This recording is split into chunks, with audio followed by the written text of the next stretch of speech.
como veníamos viendo ya, estuvimos viendo cuáles son los elementos que componen a la huerta, ya sea la compostera, dónde vamos a ir ubicando los diferentes cultivos y cómo planificar un poco qué es lo que queremos cultivar, cómo ubicarlo, qué distancias, con qué lo asociamos, con qué no lo asociamos, cómo crear nuestro propio abono a través de la compostera.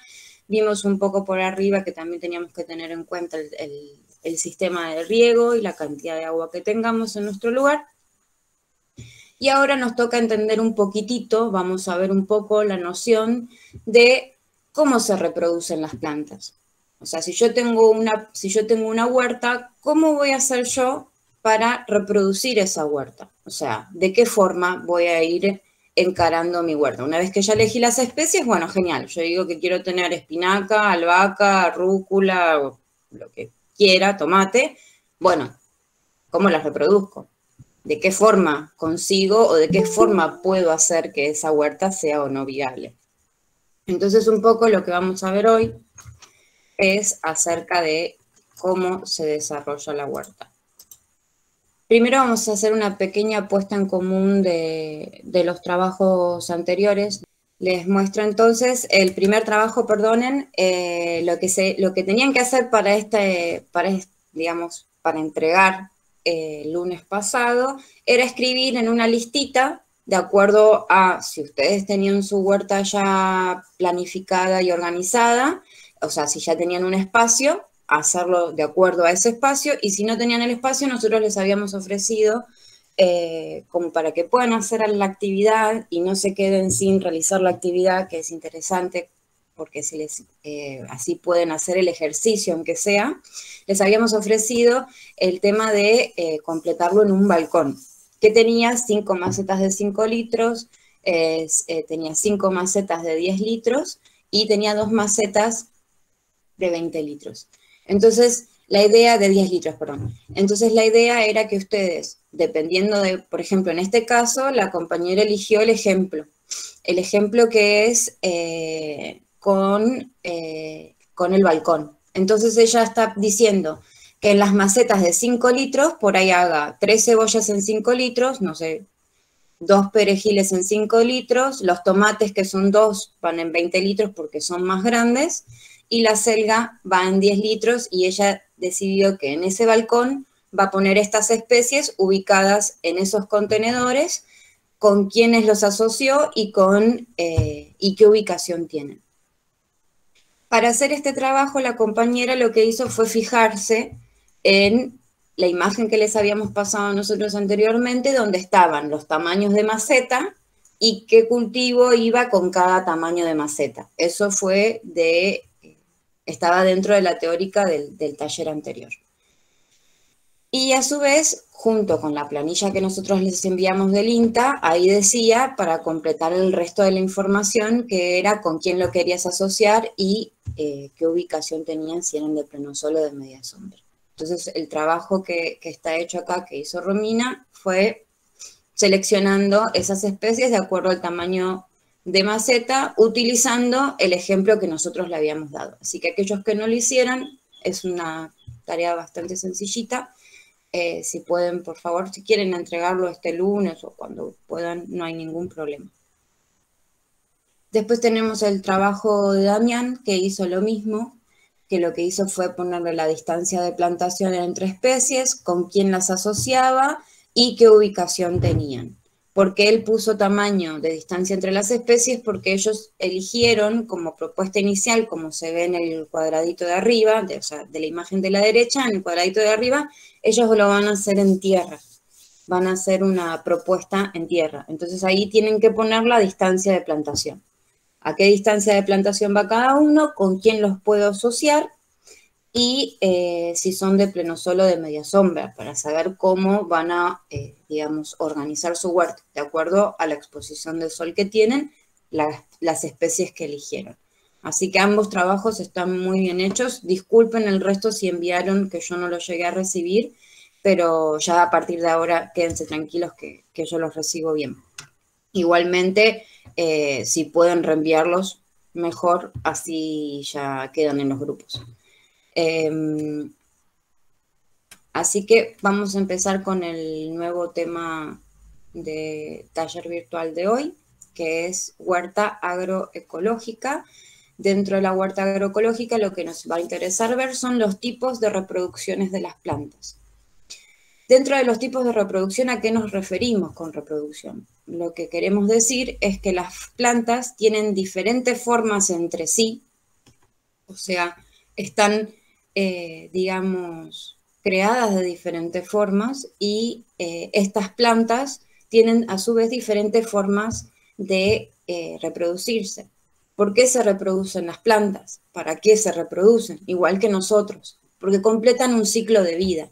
Su ciclo de vida es a partir de una semilla, se genera una plántula, de la plántula florece, la flor produce un fruto, en el caso de las angiospermas, pero bueno, produce un fruto, ese fruto es generalmente el que nosotros consumimos, en algún modo ya vimos, como vimos en la clase anterior, que tenemos diferentes formas de consumir las plantas, a través de fruto, a través de hoja y a través de raíces, bulbos o tubérculos. O sea, dependiendo de qué parte nosotros elegimos de la planta es lo que por ahí consumimos. Lo que no quiere decir que por ahí no se pueda consumir toda. Por ahí nosotros elegimos qué consumir también y de qué formas. Algunas se consumen crudas, otras se consumen cocidas. Pero lo que importa es, a partir de estas, a través de las formas de reproducción, lo que vamos a ver es comprender los ciclos de vida de las plantas para poder saber en qué momento podemos intervenir y obtener ya sea una semilla o alguna otra forma, que ya vamos a ir viendo, de cómo reproducir las plantas y poder seguir teniendo nosotros nuestra huerta de forma continua, generando una continuidad en el cultivo sin tener que por ahí volver a comprar semillas. Entonces, esto es lo interesante, por ahí si ustedes no tienen forma por ahí de conseguirla, pueden comprarlas una primera vez, pero a partir de esto van a poder conservar siempre su banco de semillas y siempre entender de qué forma puedo reproducir las plantas. Entonces, dentro de lo que es la reproducción de las especies vegetales, tenemos dos tipos de reproducción que son las más importantes: la reproducción sexual y la reproducción asexual. Dentro de la reproducción sexual intervienen las flores, que son aquellas que tienen el polen, que es, digamos, lo que se le llama la parte masculina de la flor, que entra en lo que sería el gineceo, que es la parte femenina de la flor. Y luego tenemos lo que es la reproducción asexual, que lo que nos produce la reproducción asexual es podemos reproducir esas plantas sin intervenir, sin utilizar las flores, o sea, sin intervenir con la parte sexual, sino a través de algún gajo o de alguna porción de esa planta que a mí me permite obtener una planta nueva, sin necesidad de que haya fecundación. Entonces, ese tipo de reproducciones se hace a través de esas piezas vegetales que pueden ser estolones, rizomas, tubérculos, bulbos o esquejes y gajos. Ahora vamos a ir viendo cada uno, no se preocupe. Dentro de lo que es la reproducción asexual, que es esta última que vimos, donde no intervienen las flores, no tienen nada que ver las flores, ni el polen, ni la flor de la planta en sí. La reproducción asexual lo que tiene es, no intervienen los órganos reproductores, o sea, no interviene la flor. Para la multiplicación se utilizan diferentes piezas de las plantas. Ya vimos cuáles, como son estas, que son los tubérculos, los bulbos, los rizomas, los estolones y los esquejes. Esto es muy importante, la parte de los esquejes, es una de las que más utilizamos en cuanto a reproducción de plantas. Y para formar una nueva planta que origine raíces a través de ese órgano que utilizamos y obtengamos un nuevo ejemplar. Y se obtienen esto es lo más importante que tienen que tener en cuenta a partir de la reproducción asexual. Esta es la gran diferencia entre la reproducción sexual y la sexual. En la asexual, o sea, en donde no tienen nada que ver las flores, se obtiene material genético idéntico de la madre. O sea, ya sea por un tubérculo, por un bulbo, por un rizoma, por un estolón o por un esqueje, si yo reproduzco la planta a través de cualquiera de estas 5 formas, la planta nueva que voy a obtener va a ser exactamente igual a la madre. Por ejemplo, yo cultivé un tomate. Y ese tomate que tengo, bueno, justo el tomate elegí un mal ejemplo porque no se reproduce por esqueje, ni por estolón, ni por nada de todo esto. Vamos a elegir otra, perdonen. Por ejemplo, elijo un limón, ¿no? Me gusta el limonero. Y tengo un limón que es increíble, con un ollejo bien finito, prácticamente sin semillas, mucha carne, y digo, quiero mantener este limón. Eso lo puedo hacer a través de un esqueje o gajo, o sea, cortándole una ramita a ese limón.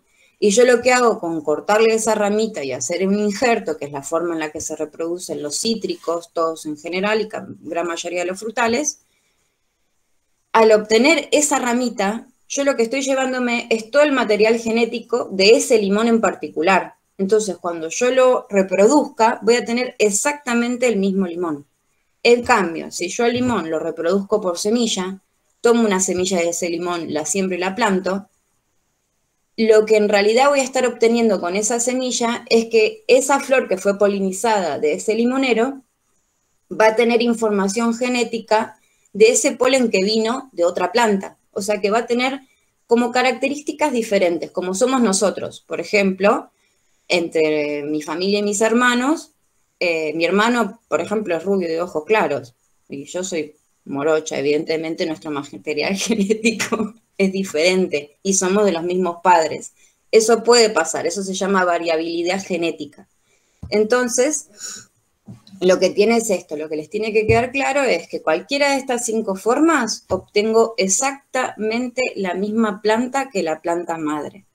Si yo lo hago por semilla, que sería por la forma sexual de reproducción, lo que tengo es más información genética. Lo que tiene la información genética es que me hace que la planta que yo estoy reproduciendo por semilla, como ya trae información de otras plantas también, porque ahora vamos a ver cómo es el proceso un poquito por arriba de polinización, lo que me trae es material genético nuevo. Entonces, por ahí lo que tengo es una planta más resiliente, o sea, más adaptada al medio y a los climas. Entonces, es muy importante esto creo que es la clave de la reproducción, diferencia entre reproducción sexual y reproducción asexual. En la sexual, que es con semillas, tenemos más información genética y tenemos posibilidades de que esa planta no sea exactamente igual a la madre, puede incluso hasta ser mejor, no lo sabemos. Y en el caso de lo que es reproducción asexual, que ya sea por tubérculo, bulbo, rizoma, estolón o esqueje es la más utilizada, en este caso mantenemos material genético exactamente igual a la madre. O sea que si me gusta ese color de flor que tiene mi planta, hago un gajo y esqueje, si esa planta me lo permite, y tengo una planta exactamente igual a la original. Dentro de lo que son los tubérculos, el más conocido por todos es la papa. Papa, batata, boñato, hay un montón de tubérculos distintos. Tenemos el rabanito, tenemos la remolacha, ahí al costadito tienen los ejemplos de cuáles son las especies que son por tubérculos. En este caso, los tubérculos, bueno, son tallos, aunque no parezca, y suena raro, son tallos. Los tubérculos, la papa es un tallo, lo que nosotros comemos como vegetal papa es un tallo en realidad, que si ustedes lo miran de cerca, tiene unas pequeñas yemas, que son como unas marquitas negras, que si se ven, a ver si puedo mostrarles acá, ahí si ven, tiene como unas pequeñas marquitas negras que son yemas. Esas yemas es de donde salen los brotes y donde crece la nueva planta de papa. Son gran fuente de nutrientes y de reservas, por eso se llama tallo engrosado. O sea, la papa es un tallo engrosado que después tiene sus raíces. Ese tallo engrosado es una característica propia de estos vegetales que lo que hacen es reservar alimento en ese tallo engrosado para desarrollar toda su parte aérea y crecer, producir su ciclo de vida. Lo que siempre tenemos que comprender es, más allá de qué forma se reproducen o no, las plantas lo único que necesitan es cumplir con su ciclo de vida. ¿Qué significa nacer? Significa desarrollarse, significa florecer, que sería su forma de reproducirse, producir su fruto, en el caso de que lo tengan, que todas lo tienen, las angiospermas, producir su fruto, y una vez que producen su fruto, dejar descendencia. Esa es la parte más importante de todas. Prolongarse, o sea, perdurar en el tiempo y perdurar la especie, que es lo más importante. Porque si las plantas no hicieran todos esos procesos, supongamos que como seres humanos intervenimos y sacamos todos los tomates que hay, esa planta no tiene forma de reproducirse, no tiene forma de dejar descendencia, por lo tanto deja de existir, que es lo que pasa con algunas especies. Por ejemplo, nosotros cuando intervenimos tanto la ciudad, que vamos quitando todos los baldíos y todos los lugares que tienen vegetación espontánea común, digamos, que nosotros decimos que son yuyos, por ejemplo, son especies que intervienen muchísimo en todo este tema de la polinización. O sea, en todo este tema, las mariposas, las abejas, van llevando ese polen, esa información genética, la van compartiendo por todo el resto de las plantas, y nosotros, al invadir tanto y sacar todos esos yuyos, les vamos sacando el lugar a esas especies que dejan de dejar descendencia y dejan de existir, por lo tanto también dejan de existir todo el resto de los polinizadores, o sea, las abejas, las mariposas, muchos colibríes, o sea, hay que tener un poco de cuidado con esto de cómo manejamos nosotros nuestro entorno y nuestro espacio. En el caso de la papa, lo que se hace, que es un tubérculo, esa papa en sí, o batata, o lo que quieran, generalmente se germina, se deja germinar por fuera, como está en el ejemplo de la maceta ahí abajo, se deja germinar por fuera, se deja una parte de la papa al aire, esa papa germina, produce una nueva parte vegetativa, aérea, que es la que va a hacer la fotosíntesis, y de ahí empiezan, a través de esos tallos engrosados que van saliendo y que le van surgiendo raíces, a desarrollarse una mata de papas por debajo de la tierra. Recuerden que la papa necesita mucho espacio, o sea que si van a cultivar papa, no tiene que ser en menos de un tacho de 20 litros. Pero es muy fácil de cultivar, es muy fácil que germine, es muy, muy sencillo de verdad. Tardan un tiempo, pero es muy bueno. Incluso uno puede cosecharlos antes si tiene esos papines chiquititos. Hay variedades de papas que son papines chiquititos de verdad. O sea, mucho, sobre todo en Bolivia y en Perú, se consumen unas papas que son riquísimas, que hay de 500 variedades distintas y son todas espectaculares, que son esas que ya a nivel adulto son de este tamaño. Pero si queremos la papa común, cosecharla chiquitita y hacer esos papines chiquititos de papa común, es simplemente acortar el tiempo de cosecha. Después en los bulbos, nosotros tenemos, dentro de la reproducción asexual, vimos que estaban los bulbos. Y dentro de los bulbos está el ajo, el puerro, la cebolla de verdeo, la cebolla común, la cebolla morada. Los bulbos lo que tienen es que son tallos subterráneos que generalmente están, como en el caso de la cebolla, están como recubiertos por gran cantidad de hojas. Todo esto que vemos de la cebolla, lo que nosotros comemos de la cebolla, son hojas, en realidad. Sí, los vegetales son raros, ¿qué le vamos a hacer? Tienen cosas extrañas, pero tienen hojas por debajo de la tierra, que después lo que nosotros vemos verde, que es como lo que se ve en la imagen de abajo a la derecha, esas hojas o tallos verdes que son hacia arriba, eso es lo que está en el centro de la cebolla y es como el brote, digámosle así de una forma. Son las hojas que hacen la fotosíntesis, pero todo el resto que está por debajo son hojas en el caso de la cebolla. Entonces, la forma de reproducirla a la cebolla o al ajo es que debajo, o sea, donde se ve esa base donde van las raíces, se va generando un nuevo tallo o un nuevo brote, todo alrededor del original, y se van generando todos los dientitos de ajo, o en el caso de las cebollas, las distintas cebollas. Así que estas se reproducen también muy bien por semilla, más allá de utilizar la separación de bulbos, también se reproducen mucho por semilla, y tienen buena reproducción por semilla. También lo que tenemos que ver es esto. Hay plantas que no es que, o sea, todas tienen fruto, flor y dejan descendencia por semilla, pero a veces no es fácil reproducirlas por semilla y es más fácil por esqueje o por división de rizoma o por división de bulbos. Eso lo vamos a ir viendo puntualmente en cada una, que es la idea de este taller, que podamos más o menos comprender y tener una guía de cómo es más fácil reproducir las especies de huerta. En el caso de los rizomas, es otra forma de reproducción asexual. Acuérdense que mantenemos el mismo material genético, o sea que si a mí me gustó cómo me salió este jengibre, corto el rizoma en pedacitos, lo dejo germinar y lo entierro y tengo un montón de jengibre. La planta de jengibre es una planta hermosa, realmente es ornamentalmente es muy linda. La pueden ver ahí abajo, tiene unas flores rojas muy lindas.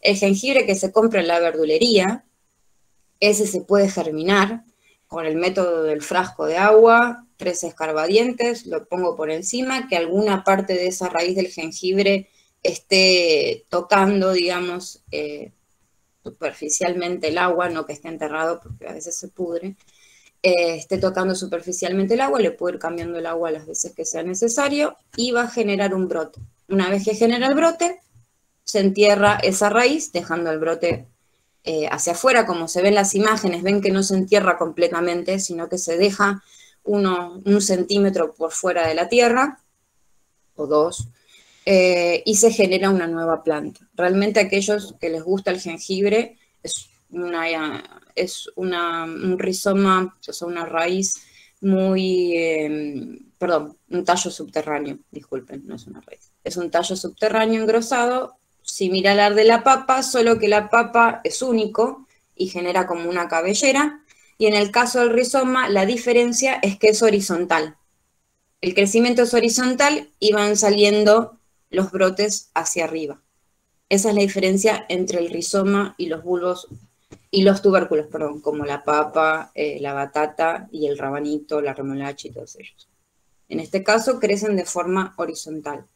Otra rizomatosa muy conocida es la cúrcuma, que tiene muchos beneficios, igual que en jengibre, son más que nada aromáticas o utilizadas como especies o para hacer té, muy poco. Nosotros en nuestra comida tradicional lo usamos muy, muy poco, casi no está, ahora se está conociendo muchísimo más y utilizando más de forma medicinal, porque tienen muchas propiedades, tanto la cúrcuma como el jengibre. Otra rizomatosa muy conocida que acá no consumimos mucho, pero que en otras partes sí, es la mandioca. Es otra rizomatosa también, que son tallos subterráneos también engrosados, que tienen sus raíces y a través de las yemas que se producen en esos tallos, se producen los nuevos brotes. Recuerden que estos son de forma horizontal. Ahora vamos a ver el cuarto caso, que serían los estolones. Los estolones son, por ejemplo, el ejemplo más común de todos, de las que son de huerta, obviamente, es la frutilla. Que lo que tiene es que a través de un tallo genera un tallo muy largo que se desprende de la planta madre en distancia, y cuando ese tallo largo toca la tierra, a través de las auxinas, que es una hormona que se encuentra justo en el tallo de las plantas, genera raíces, desde ese punto en particular que es el nudo. Genera raíces y de ahí sale la nueva frutilla. O sea que para reproducir frutillas necesitamos solo tener una planta, dejarla que desarrolle estos estolones, y cuando esos estolones tocan la tierra, dejamos que hagan nuevas plantitas. Después ese estolón se puede cortar, es como un cordón umbilical, o sea, se puede cortar ese estolón y tenemos 2 plantas por separado. El material genético es exactamente el mismo porque es la misma que la madre, solo que hizo uno nuevo. Un caso muy común de esta planta, y creo que casi todos la deben más o menos tener vista, es el lazo de amor, o la mala madre, como le dicen, que es una planta medio de sombra, que es como rayadita en blanco y verde, que es como una matita así tipo pastito. Esa también tiene muchos de estos estolones y van a ver que tienen de esa plantita mini en la punta. Es una planta muy común en ornamentales y es muy resistente, y esa es por reproducción de estolones. Así que Dentro de los que son por estolón tenés la frutilla, tenés el estragón, que es una aromática, que no es muy común, nosotros tampoco la utilizamos demasiado, es la que está en la imagen abajo a la izquierda, y tenemos la menta, que también se reproduce por estolón. Por eso la menta es tan invasiva, una vez que ponemos menta cubre todo porque tiene este sistema de reproducción. Después, el último y el más importante de lo que es la reproducción asexual son los esquejes. Este es muy importante porque cualquier planta que yo quiera reproducir, que se pueda reproducir por esqueje, se hace de esta forma. Dentro de los que son por esqueje de huerta no son tan comunes, generalmente la huerta se maneja más por reproducción sexual, o sea, por semillas, o en el caso de los tubérculos y las bulbosas, que también son bastante comunes en huerta, se reproducen de las formas que vimos anteriores. En este caso, los que se pueden reproducir por esqueje o gajo son el romero, la lavanda, laurel, tomillo, albahaca. Generalmente las aromáticas son más de reproducción por esqueje. En cambio, en lo que es vivero, más allá de huerta, hay un 60% de especies que se reproduce por esqueje. O sea, es la forma más utilizada de reproducción por esqueje en el caso de lo que es vivero. Uno, porque mantenemos la misma información de la planta original, que eso nos interesaba. Por ejemplo, si yo tengo una rosa china con unas flores amarillas hermosas, quiero que sea exactamente igual. Entonces, por eso se hace por esqueje, uno por eso, y otro que ahorras bastante tiempo, porque si yo pongo la semilla, espero a que la semilla crezca, haga la plántula, y llegue a tener ese tamaño que yo ya estoy logrando directamente con el esqueje, me ahorré un montón de meses de tiempo de producción. Entonces, dentro de lo que es esquejes, lo que se hace es, dentro de la planta madre que yo elegí, por ejemplo, la albahaca si quiero, tengo mi albahaca grande, y lo que hago es cortar una pequeña ramita de esa albahaca madre original. Y esa albahaca madre original, lo que hago a esa ramita, tengo que contarle que tenga 4 entrenudos. El entrenudo es desde donde salen las hojitas, van a ver que tiene como una marquita, a eso se le llama entrenudo. Cuento que tenga 4 de esos entrenudos, le saco las hojas de los 3 de abajo, solo dejo las hojas del nudo superior, corto esa ramita, la planto, la puedo sumergir en agua y dejar que haga sus raíces, o la puedo plantar en tierra dependiendo después de cada especie cómo es ese proceso. O sea, cada especie que se reproduce por gajo o por estaca tiene un proceso particular, que eso se ve más que nada cuando uno va haciendo un cultivo, ¿no? Pero para probar, pueden probar de las especies que quieren a ver si les resulta. Es una de las formas más sencillas, ahorra tiempo y mantenemos las mismas características que la planta madre. Eso es muy importante y por eso se usa tanto la reproducción por estaca o esqueje, es una de las más comunes de todas, y la de la semilla. Y ahora vamos un poco a hablar de lo que es la reproducción sexual. En el caso de la reproducción sexual de las plantas, lo que nosotros tenemos la plántula original, esa plántula se desarrolla, forma sus hojas, forma sus raíces, va creciendo, llega al estado adulto. Cuando llega al estado adulto, lo que hace es generar su flor, que vendría a ser su parte reproductiva, donde tiene el polen, que es la parte masculina, y el gineceo, que vendría a ser como el ovario femenino. Los polinizadores acá tienen una intervención súper importante y son muy importantes y hay que tenerles mucho cuidado y mucho respeto a los polinizadores porque son los que se encargan de llevar ese polen o ese material genético para todas las plantas y van armando plantas nuevas, más resistentes, con nuevas características, incluso pueden llegar hasta ser mejor genéticamente que la madre para nosotros, ¿no? Después de que se produce la flor, una vez que esa flor madura, se cae, a través de ese gineceo, o sea, de ese ovario que vemos ahí abajo de la flor, se empieza a producir el fruto.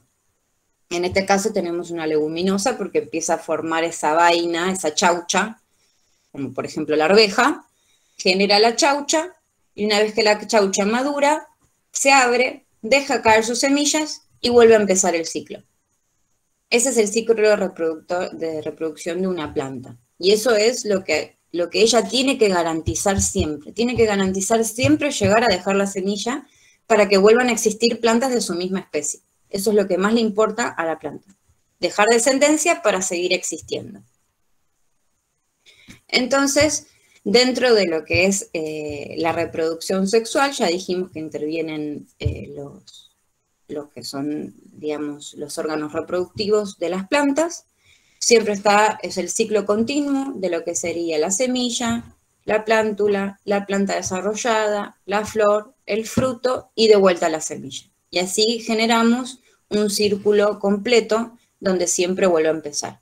Nosotros como seres humanos vamos a intervenir en la última parte, comiéndonos el fruto que nos proveen, y en el caso de que queramos tener la huerta, es quitarle la semilla a ese tomate, por ejemplo, reservar esa semilla, y en la siguiente estación, o sea, en el siguiente primavera y verano que ya volvamos a tener, en primavera sembramos de vuelta esa semilla y volvemos a tener nuestro nuevo tomate. Entonces, si no hubiera polinizadores, por ejemplo, si yo siempre sembrara la misma semilla con las mismas características, llegaría un punto en que esa planta dejaría de adaptarse al medio. Por eso es importante los polinizadores. Entonces, siempre tenemos como conclusión final que viene primero la flor, luego intervienen los polinizadores, de los polinizadores se produce la fecundación, de la fecundación se produce el fruto con semilla, que es lo que me va a dar a mí la semilla para poder cosecharla y volver a formar, y volver a tener esa misma especie en mi huerto. Entonces ahora vamos a hablar un poco acerca de los polinizadores. ¿Por qué es importante tocar este tema si vamos a tener una huerta? ¿Por qué nos importa cuidar a los polinizadores? ¿Quiénes son los polinizadores? Entonces, los polinizadores son, en muchos casos, insectos, en otros casos son aves, en otros casos es el viento y en otros casos es el agua. Todos estos factores intervienen en lo que es la polinización. Los más conocidos para todos son las abejas, los colibríes y las mariposas. Pero hay un montón más de escarabajos, incluso los murciélagos intervienen en la polinización, o sea, hay las vaquitas de San Antonio, está lleno de insectos distintos que intervienen en lo que es la polinización. O sea, como vimos, hay polinización por aire, por insectos o por agua. Lo que hace la polinización cruzada es como el ejemplo que se ve abajo en la foto, en la imagen, perdón, en el dibujo, que tenemos una flor, tenemos otra flor, con los mismos elementos, o sea, con el polen, que es la parte masculina, y la abeja lo que hace es, al ir a buscar el néctar, que es su alimento, para producir la miel, o en el caso de las mariposas que liban ese néctar, o sea que su alimento es azúcar pura, es lo que las hace vivir, en sus alas, o en su lomo, o en sus patitas, se les pega el polen, y ese polen lo llevan a otra planta, o dentro de la misma planta a otra flor.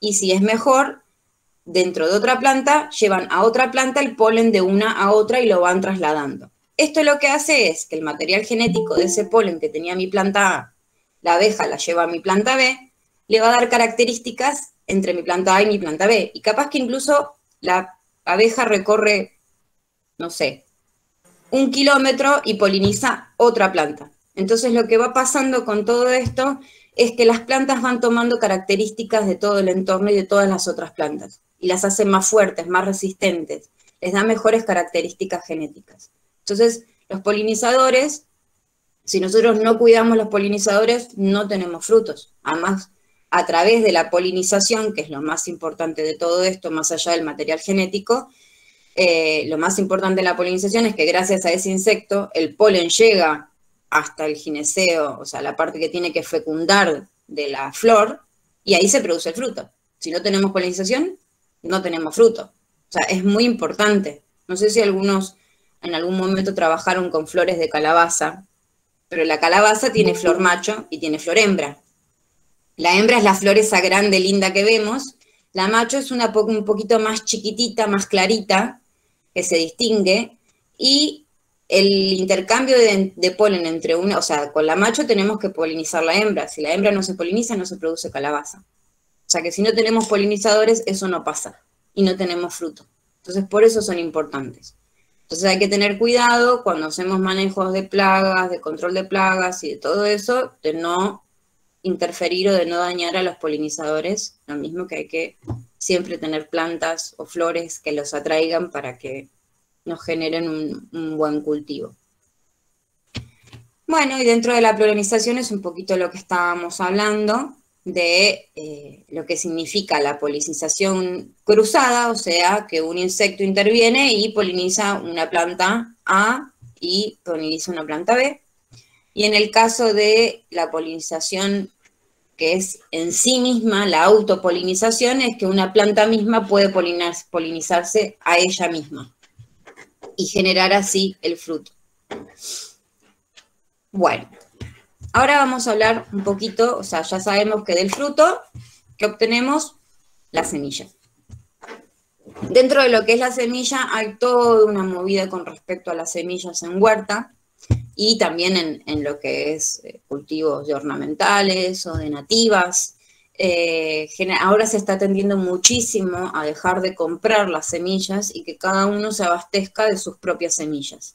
Entonces lo que tenemos que tener en cuenta con lo que son los bancos de semillas es eso, que yo estoy guardando ese tomate que a mí me gusta, que por ahí le interesa, no sé, a un amigo, a un vecino, entonces yo le comparto esa semilla, él me da otra y así nos vamos pasando diferentes tipos y variedades de hortalizas, ya sea, no sé, algún tomate cherry, algún morrón, algún pimiento, algún jalapeño, por ejemplo. Nos vamos pasando semillas y cada uno va guardando sus semillas y va compartiendo. Y además, lo mejor de todo, no pagas más semillas.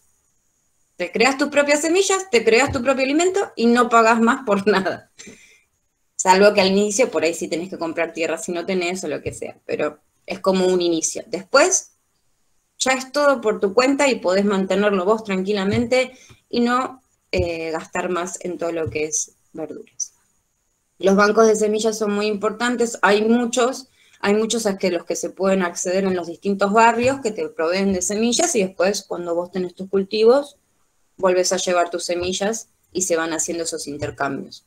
Pero lo que más importante de los bancos de semillas es que garantiza la independencia de los agricultores, esto que hablábamos, de que cada uno tiene sus propias semillas, genera su propio alimento y ya no dependemos de tener que comprarle semillas que pueden ser manipuladas o que no sabemos qué origen tienen. Permiten crear una economía basada en el conocimiento y el cuidado del entorno, que es esto de que hablábamos, de que las semillas ya se encuentran adaptadas, entonces gastamos menos recursos de agua, de cuidado. Entonces eso también nos da una mejor economía. Y verduras hortalizas locales resistentes. Sabemos que esas verduras crecen en ese lugar, que se adaptan bien, porque a veces uno compra un paquete de semilla y ese paquete de semilla viene de España, o es importada de algún lado. Entonces, nosotros estamos usando por ahí una rúcula que es de España que no nos sale, o que nos sale la mitad, y sí, porque esa semilla que estamos comprando no se desarrolló acá. Entonces es muy difícil que eso se llegue a, que esa planta llegue a crecer bien, lleva un periodo de adaptación. Por eso es bueno cosechar tus propias semillas. Bueno, entonces nosotros lo que tenemos que saber es que vamos a producir nuestras propias semillas para empezar con nuestra huerta. Entonces, lo que debemos hacer es, para producir nuestras propias semillas, lo primero que tenemos que entender y que hacer es elegir las mejores plantas que tuvimos del cultivo. En el caso de que ya hayamos sembrado todo y quiero cosechar por primera vez mis semillas después de que yo ya planté, ya conseguí las semillas por otro lado, ya planté, ya la planta generó su fruto. Bueno, de todo mi bancal, por ejemplo, de tomates, yo elijo el mejor tomate, el que más me gustó, ese que digo, salió increíble y me dio un montón. Bueno, ese me lo voy a guardar para reservar los tomates. Entonces, hay formas diferentes de cosechar, que ahora ya vamos a ver, pero lo que hago es elegir la planta que veo que esté más sana, que haya tenido menos ataque de plagas, que haya tenido mayor cantidad de frutos y que haya tenido los frutos que a mí más me gustaron. Es lo que quiero conservar. Entonces, hay dos formas distintas de obtener semillas dentro de las plantas de huerta. Tenemos por un lado las semillas que se obtienen a través de un fruto como en el caso del tomate, la berenjena, el pepino, el zapallito verde, el zucchini, la calabaza. O sea, está el fruto y nosotros tenemos que cortar ese fruto y sacar las semillas del fruto. Esa es una forma de recolección. Por ejemplo, el maíz también es otra, los morrones también es otra. Y hay otra forma, que es de obtener semillas de aquellas plantas que no tienen un fruto. O sea, nosotros no comemos el fruto, sino que comemos, por ejemplo, la hoja, como en el caso de, por ejemplo, la selga, la espinaca, la rúcula, todas ellas, nosotros no comemos el fruto ni vemos el fruto. O sea, nosotros lo que hacemos es comerle la hoja. Entonces esas hay que dejar, por ejemplo, si yo tengo mi bancal de lechuga, del hijo dentro de mi bancal de lechuga, dejo 2 de esas lechugas hasta que florezcan. Las dejo crecer, no las cosecho más, las dejo, hasta que tiran una vara floral. En esa vara floral van a estar todas las semillitas, las dejo que se seque la planta hasta que esas semillas estén secas y ahí las cosecho. Y ahí ya tengo mi semilla para el próximo año y la guardo. Entonces, para que entendamos, dentro de lo que es huerta, hay 2 formas distintas de cosechar semillas. Semilla de fruto y semilla de planta que tengo que dejar hasta que florezca, se seque y me deje la semilla. Entonces, vamos a ir viendo de a poquito cómo es la cosecha de la semilla cuando es por fruto. O sea, como dijimos antes, los ejemplos de este tipo de semillas son pepino, zapallo, zapallito verde, zucchini. Ese tipo de especies se reproducen todas sacando de ese fruto la semilla que a mí me interesa. Entonces, lo que hay que ver bien es, como dijimos antes, elegimos la mejor planta, la planta que me guste cómo realmente terminó siendo ese fruto, que me dio la mayor cantidad, que veo que no tuvo casi plagas, porque es bien resistente, tiene bien mucha fuerza. En el caso de los frutos, como por ejemplo el tomate, hay que dejarlos madurar bien antes de sacarlos, no sacarlo verde, eso es muy importante. Y dejarlos que queden bien maduros.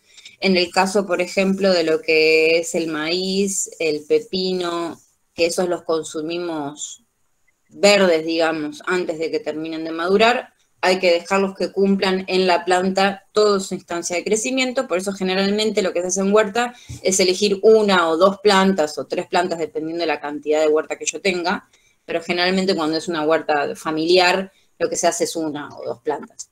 Se dejan 1 o 2 plantas y se cosechan las semillas para la siguiente temporada.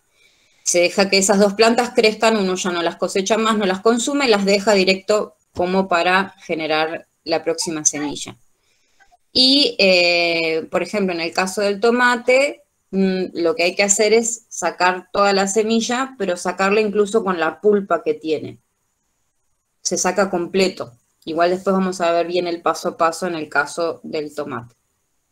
Pero lo que se hace es como las imágenes de abajo, se raspa la calabaza, se quita las semillas, se lavan, se limpian bien, se le saca todo ese resto de pulpa de la calabaza, esa fibra, todo lo que haya de exceso, y se dejan secar y después se guardan y ya te queda la semilla para plantar a la siguiente primavera-verano. Ya en las clases anteriores vimos el tema del calendario de siembra.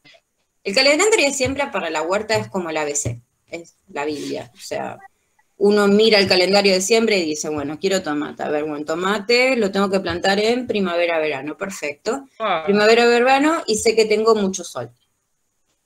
Listo. O sea, el calendario de siembra lo van a usar siempre. Es básico, salvo que ya con el tiempo van a ir adquiriendo experiencia y ya no lo van a necesitar más. Pero cuando recién empiezan, siempre es como el lugar donde vamos a consultar. Dentro de lo que es la cosecha de las semillas de las plantas, es muy similar a la anterior. Elegimos la planta que esté más fuerte, que haya tenido la mejor cosecha, que haya sido la más resistente en este caso a las plagas, porque el fruto no lo comemos.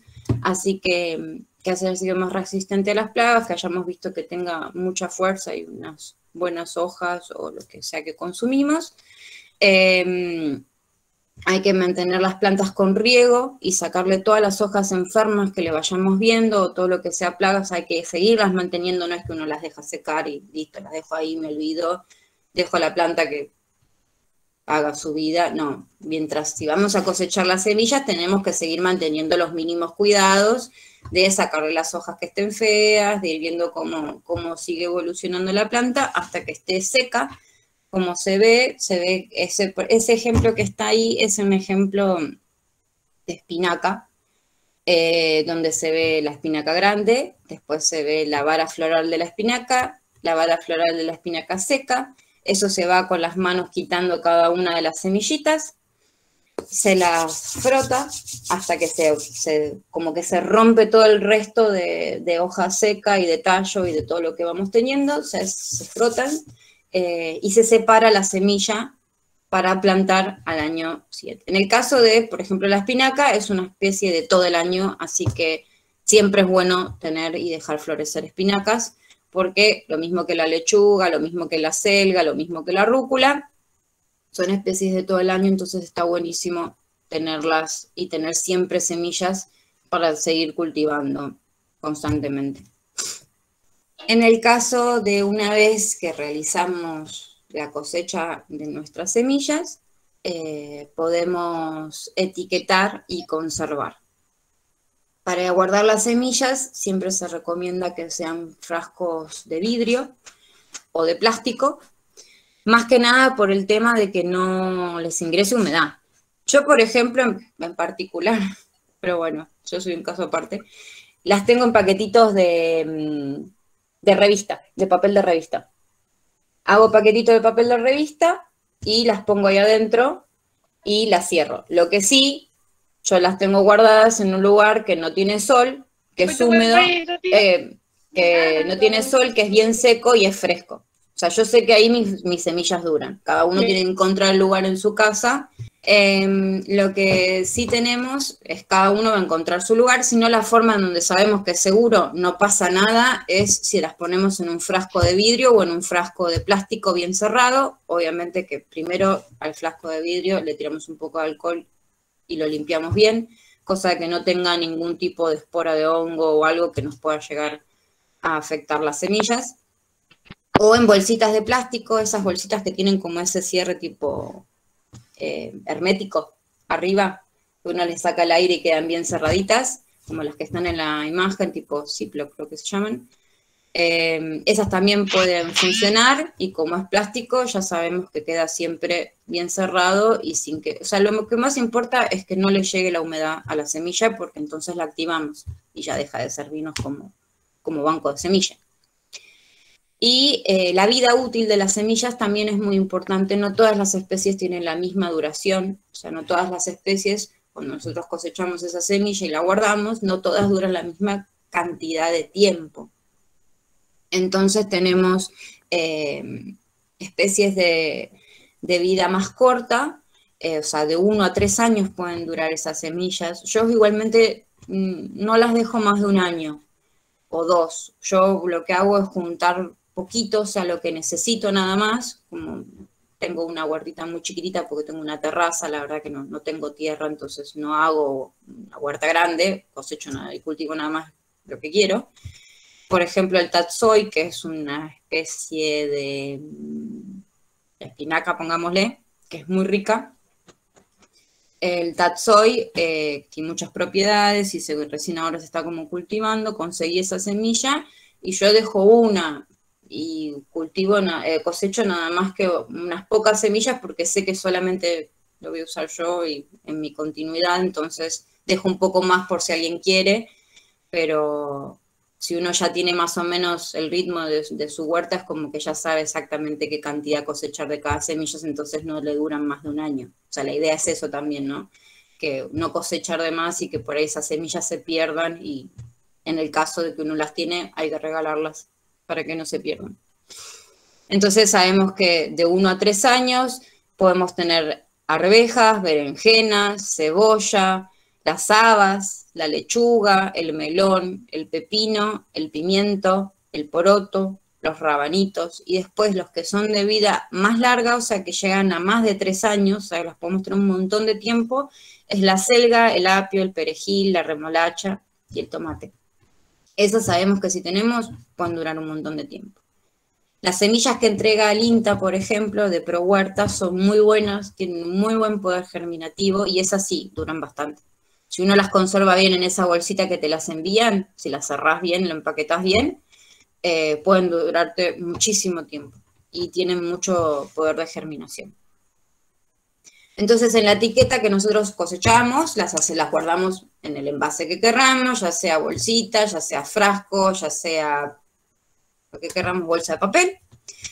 Y lo que tenemos que hacer es confeccionar una pequeña etiquetita que puede ser dentro de la misma cinta de papel. Uno le puede escribir, por ejemplo, acelga, especie acelga, variedad, por ejemplo, yo acá puse el ejemplo de lechuga, ejemplo, especie lechuga, variedad mantecosa, fecha, puse la fecha de cosecha de ayer, bueno, cada uno pone la fecha del día en que cosechó esa semilla y el origen de dónde se obtiene. Todos estos datos son muy importantes porque incluso a mí me ha pasado de que por ahí coseché algo, nunca la anoté la fecha, o sea que no tengo ni la más mínima idea desde hace cuánto que tengo esa semilla ahí. Con lo cual es un problema porque si yo hubiera sabido que esa semilla ya tenía más de 3 años, por ejemplo, la podría haber regalado o la podría haber sembrado para no perderla. En cambio, si uno no la anota nunca, ni de qué fecha es, ni qué es lo que tiene, uno por ahí a veces ya ni sabe si es una rúcula, porque hay semillas que son muy chiquititas y son muy parecidas. Entonces ya no sabes si es una rúcula, si es una albahaca, si dónde se te pueden llegar a estar mezclando qué especie querías poner. Y por el otro lado, si no sabes cuándo la cosechaste, no sabes si ya por ahí son unas semillas que ya no tienen poder germinativo. A nosotros lo que nos interesa es que sembremos algo y que eso crezca. Entonces, es bueno siempre poner un pequeño cartelito indicatorio de qué especie es, qué variedad, cuándo la cosechamos y el origen es importante si ustedes hacen intercambio de semillas. Para saber, por ejemplo, yo a veces intercambio con una chica que es de Rosario y ella me manda semillas de otros lugares. Entonces, es como que está bueno saber de dónde se obtuvo esa semilla. Vamos a ir viendo de a poco la actividad que vamos a hacer, que es la actividad número 12. Dentro de la actividad número 12 vamos a tratar de obtener por nuestros propios medios nuestras futuras semillas para empezar con la huerta. Y estas semillas las podemos obtener de verduras y frutas que tengamos en la verdulería. No hace falta que vayan a comprar semillas de estas especies que les voy a indicar, sino que simplemente voy al supermercado, compro un morrón, me guardo la semilla, la almaceno y primavera-verano ya tengo para plantar morrón, tomate, zapallito verde, berenjena, pepino, zucchini y todos los que vamos a ver ahora, calabaza, si hacemos bien nuestra tarea de acá hasta septiembre. Entonces, lo que vamos a tener que conseguir de materiales son la verdura que quiero reproducir, que puede ser como por ejemplo tomate, zapallo, zapallito verde, zucchini, calabaza, berenjena, pepino, morrón. Todos ellos, o el que más les guste, es indiferente. Y lo que vamos a usar son servilletas de papel o secantes, cantidad necesaria.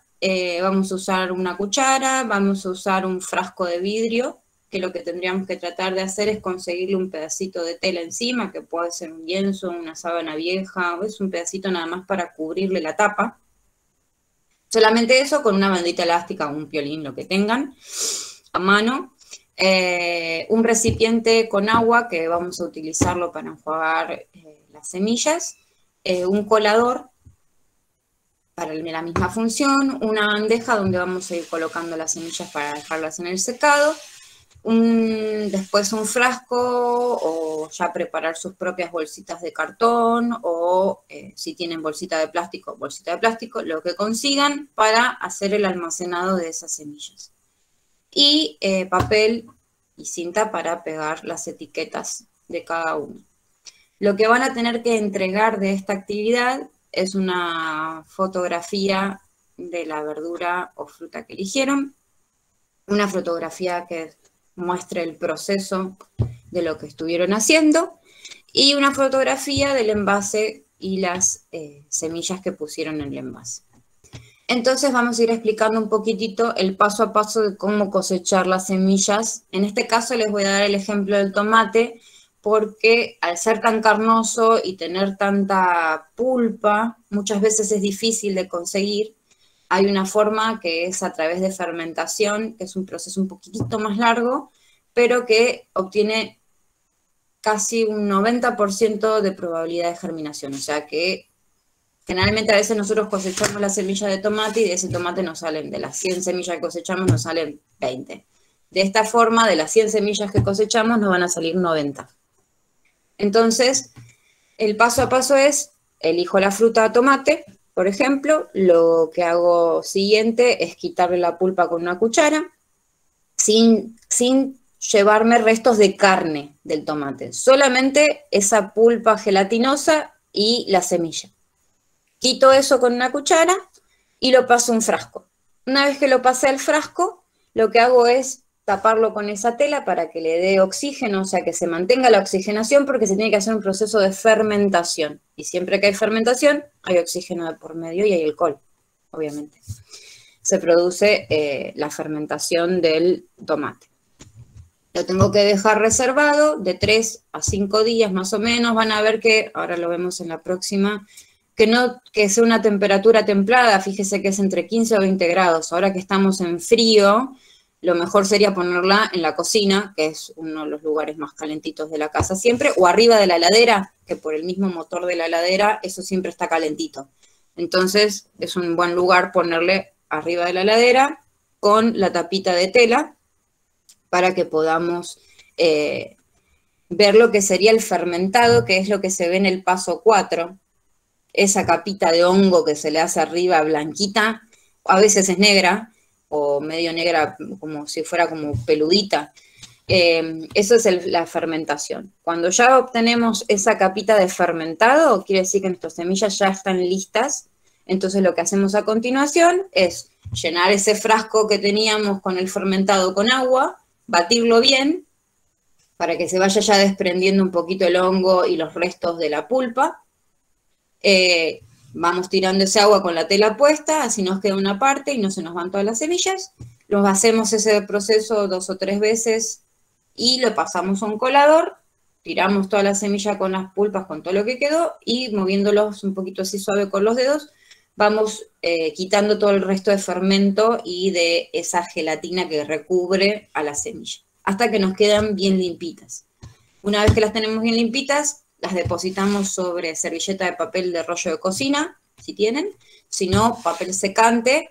Yo siempre uso, la verdad, rollo de cocina. El papel secante no, generalmente nunca tengo, entonces no lo uso. Es mejor, sí, porque no se te pega la semilla, pero el rollo de cocina funciona exactamente igual. Yo lo que hago es poner doble rollo de cocina en una de esas bandejitas, ¿viste? De las viandas, de las de plástico. Pongo doble capa de papel de rollo de cocina, pongo ahí las semillitas. Lo que tienen que fijarse cuando las pongan es que queden bien separaditas unas de otras, para que no se peguen y no se hongueen. Las ponen bien separaditas una de otra y las dejan de vuelta ahí arriba de la heladera para que esté calentito y seco.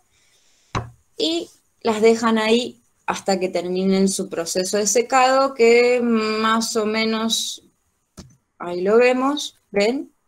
Ya separaron las semillitas y ese proceso de secado es de más o menos una semana por ahí. Van a ver que ya están sequitas, ya están bien listas para guardar en el frasco, en el paquetito o en el envase que ustedes quieran, y ya dejarlas para primavera-verano. Ya van a tener preparaditas sus semillas de tomate.